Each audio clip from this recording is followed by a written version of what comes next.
بیچاری کئی روز سے دم توڑ رہی ہے، ڈر ہے خبر بد نہ میرے منہ سے نکل جائے۔ تقدیر تو مبرم نظر آتی ہے ولیکن پیران کلیسا کی دعا ہے کہ یہ ٹل جائے۔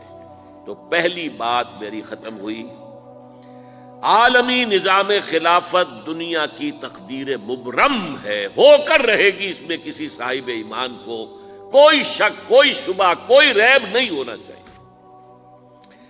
البتہ اس کا اب دوسرا پہلو کیا ہے، اس کا آغاز کہاں سے ہوگا؟ پہلی بات تو یہ، ہمارے بعض لوگوں کے ذہنوں میں، سادہ دل لوگ وہ سمجھتے ہیں کہ پوری دنیا میں ایک ہی دفعہ آ جانی چاہیے۔ یہ کوئی علاقائی خلافت تو نہیں ہو سکتی، خلافت تو عالمی ہوتی ہے۔ ان سے میں کہتا ہوں، عالمی خلافت کب تھی جناب؟ یہ تو نہ خلافت راشدہ میں عالمی تھی، کیا ہندوستان شامل تھا اس میں؟ کیا چین شامل تھا؟ کیا یورپ شامل تھا؟ اور پھر جو خلافت کے نام سے جو ملوکیت چلی ہے، وہ بھی صرف آپ دور بنو امیہ میں کہہ سکتے ہیں کہ وہ پورا عالم اسلام کم سے کم اس کے تحت تھا۔ بعد میں خلافت عباس، بنو عباس میں، اور فاطمیین کی خلافت میں، اور آل عثمان جو ہیں آٹومان ٹرکس کی خلافت میں ٹکڑے تھے، حصے بکھرے تھے، کوئی مانتا تھا، کوئی نہیں مانتا تھا۔ اور سب سے بڑی بات یہ، اگر ایک دم پوری دنیا پر خلافت قائم ہو سکتی تو حضور کے دست مبارک سے ہوتی، لیکن نہیں ہوئی۔ نتیجہ کیا نکلا؟ ایک ملک میں حضور نے قائم کر دی، جزیرہ نما عرب، یہاں خلافت قائم ہو گئی، حضور خلیفہ ہے۔ اس کے بعد آپ کے خلفائے راشدین نے پھر اس کو وسعت دی، شرقاً غرباً شمالاً۔ 3 کالمز نکلے ہیں فوجوں کے، صحابہ کرام کے، 3 کالمز، ایک ایسٹ ورڈ، ایک ویسٹ ورڈ، ایک نارتھ ورڈ۔ ایک عراق کو فتح کرتے ہوئے ایران میں پہنچ گیا، خراسان تک چلا گیا۔ ایک شام کو فتح کرتے ہوئے اور پھر سینائی پیننسولا سے ہو کر افریقہ میں داخل ہوا اور اٹلانٹک تک پہنچ گیا۔ تیسرا سیدھا شمال میں گیا، لیکن یہ زیادہ دور نہیں جا سکتا تھا، کوکیشین ماؤنٹینز آ گئے، کوہ قاف۔ اس زمانے میں تو یہ یوں سمجھیے کہ امپیسیبل تھا نا، کوہ قاف، لہذا وہاں آ کر رک گیا بابا۔ اب بھی یہ ہوگا، کسی ایک جگہ سے شروع ہوگا پھر پھیلے گا، اس کے سوا کوئی چارہ کار ہے ہی نہیں۔ اگر ہر جگہ پوری دنیا میں ایک ہی وقت میں ہو سکتا تو حضور کے دست مبارک سے ہوتا صلی اللہ علیہ وسلم۔ اب وہ نقطہ کون سا ہوگا، نقطہ آغاز کون سا ہوگا؟ اس میں پہلی بات تو میں نے کہا، جو شک کرے گا اس کا پھر ایمان مشکوک ہے۔ ہوگا، لازماً ہوگا، گلوبل ہوگا، پوری دنیا میں ہوگا۔ کہاں سے شروع ہوگا اس میں آپ اختلاف کر سکتے ہیں، لیکن مجھے تو 2 حدیثیں تو ملی ہیں جن سے یہ اندازہ ہوتا ہے کہ یہ اس مشرقی خطے سے ہوگا، عرب کے مشرق کی جانب کسی ملک سے ہوگا، کسی خطے سے ہوگا۔ وہ حدیثیں بھی اب آپ پڑھ لیجیے پہلے۔ پھر میں کہہ رہا ہوں، یہ خزانہ ہے جو ہم نے آپ کی خدمت میں پیش کیا ہے، کاش کہ آپ اس کی قدر کر سکیں، یہ حدیثیں آپ کو ازبر ہو جائیں، یاد ہو جائیں، لوح قلب پر نقش ہو جائیں۔ ہندوستان اور خراسان یعنی موجودہ افغانستان کا ذکر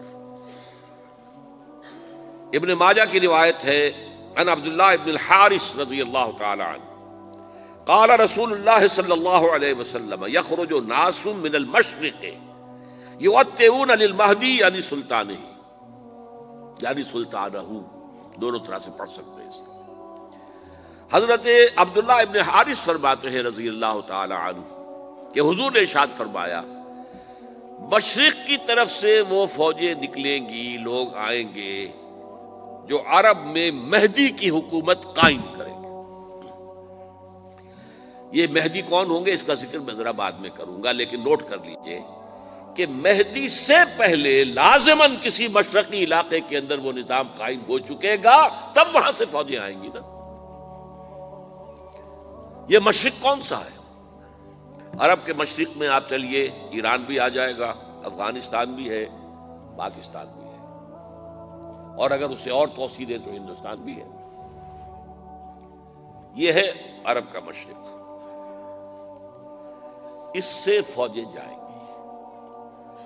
اس کا کیا مطلب ہے کہ اس میں سے کسی جگہ پر نظام خلافت پہلے قائم ہو جائے گا، تاکہ وہاں سے فوجیں جائیں گی جو جزیرہ نما عرب میں حضرت مہدی کی حکومت کو قائم کریں گی۔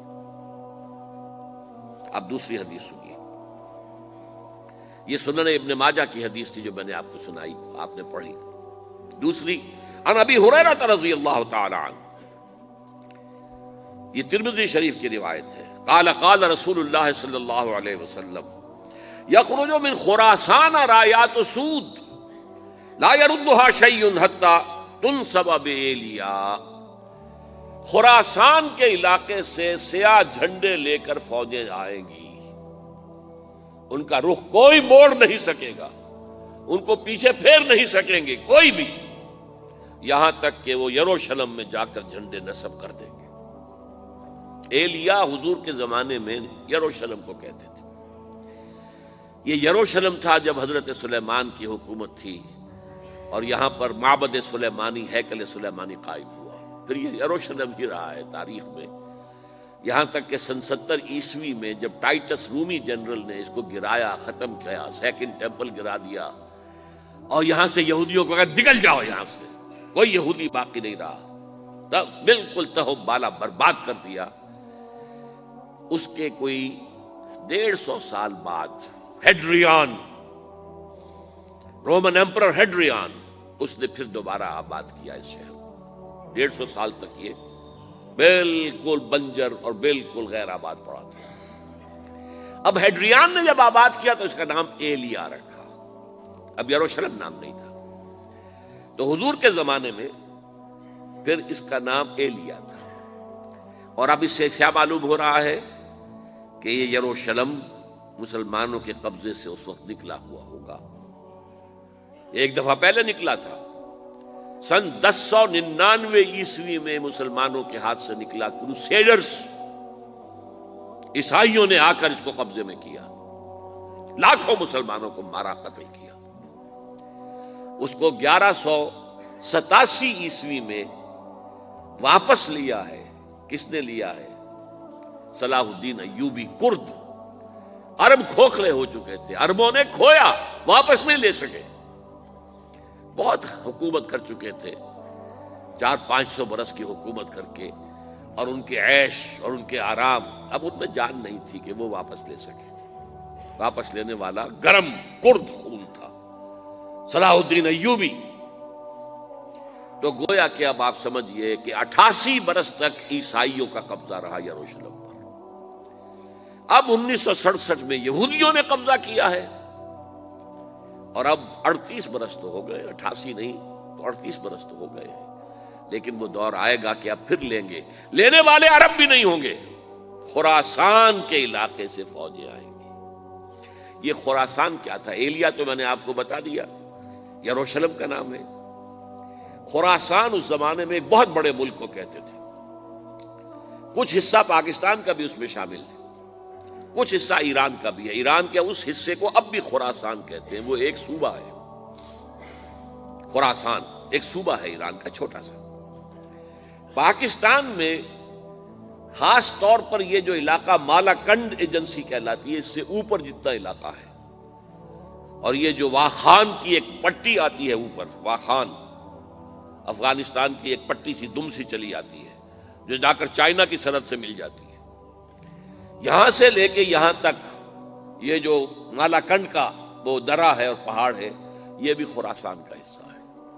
باقی تقریباً 2/3 آف افغانستان ساؤدرن حصہ نہیں ہے خراسان کا حصہ، یہ سیستان کہلاتا تھا، یہ خراسان نہیں ہے، لیکن یہ کہ اوپر کا 2/3 آف افغانستان، اور اس کے ساتھ یہ جو عرب، جو اب یہ ترک ممالک آزاد ہوئے ہیں سوویت یونین کی ڈسولوشن کے ساتھ، یہ سارا علاقہ کہلاتا ہے خراسان بزرگ۔